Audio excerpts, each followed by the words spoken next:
I met Eliza during my second year of college. We were both working part-time at a campus coffee shop. She was majoring in business. I was in computer science. The first time I saw her laugh while making someone's ridiculous custom order, I was smitten. It took me 3 weeks to build up the courage to ask her out, and to my surprise, she said yes. The early years were everything I could have hoped for.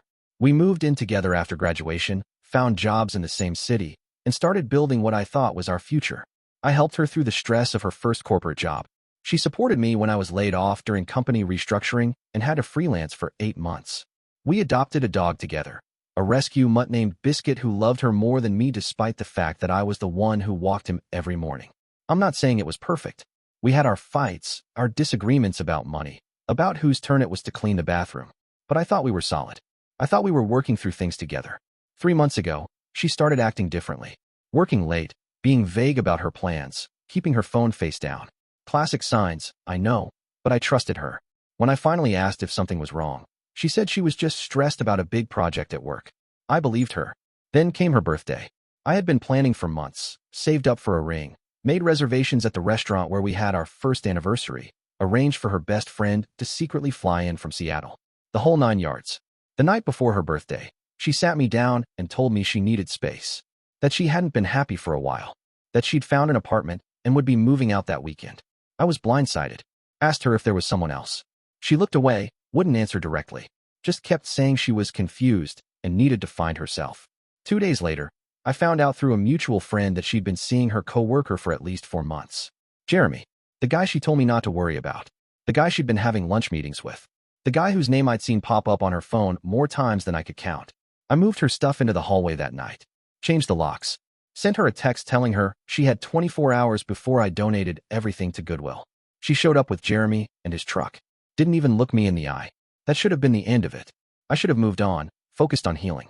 But then I discovered something that changed everything. 2 weeks after Eliza moved out, I was still in a fog. Friends tried to get me out of the apartment, but I just couldn't bring myself to care.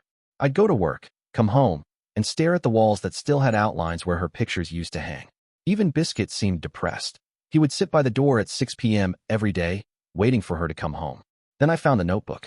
I was cleaning out the closet, trying to purge any remaining traces of her, when I knocked over a box of old textbooks. Behind it was a leather-bound journal I'd never seen before. It was locked, but the key was taped to the back. The first entry was dated 3 years ago. It was mostly mundane stuff, work complaints, plans for the weekend, normal journal things. But as I flipped through, I noticed a pattern. Every few pages, there would be a section labeled ENJ with a date and a dollar amount. It took me a while to piece it together. ENJ, Eliza, and Jeremy. These weren't just dates. They were the times she'd been seeing him behind my back. And the dollar amounts? That was money she'd been siphoning from our joint savings account to fund their meetups. This wasn't a 4-month affair. This had been going on for over 2 years. That wasn't all.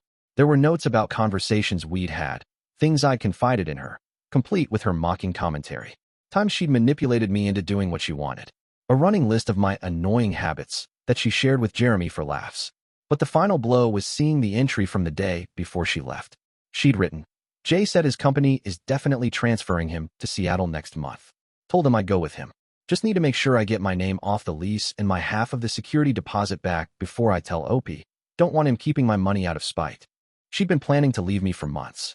The confusion and finding herself was just a ploy to get her money back before she moved across the country with him. I sat on the floor of my closet for hours, that notebook in my lap.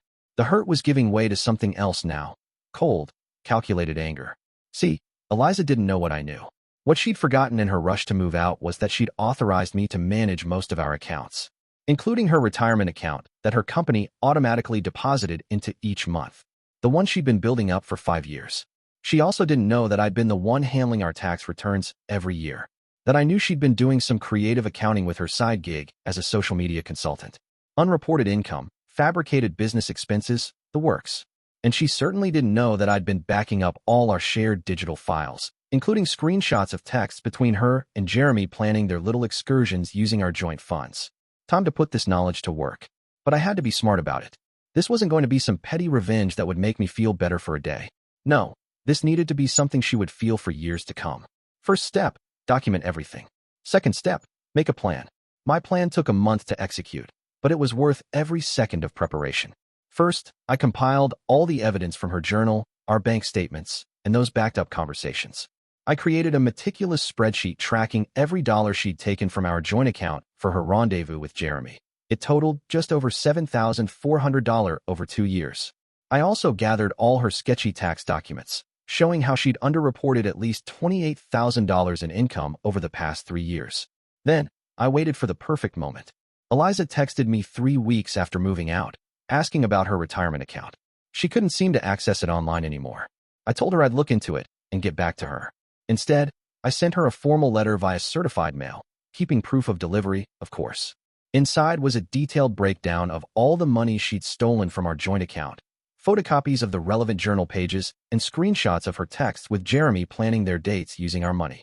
I explained that I considered this theft, since the money was earmarked for our future together, not for her to wine and dine her affair partner.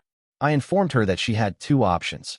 She could repay the full amount, plus interest, or I would be forwarding all documentation of her tax fraud to the IRS whistleblower office.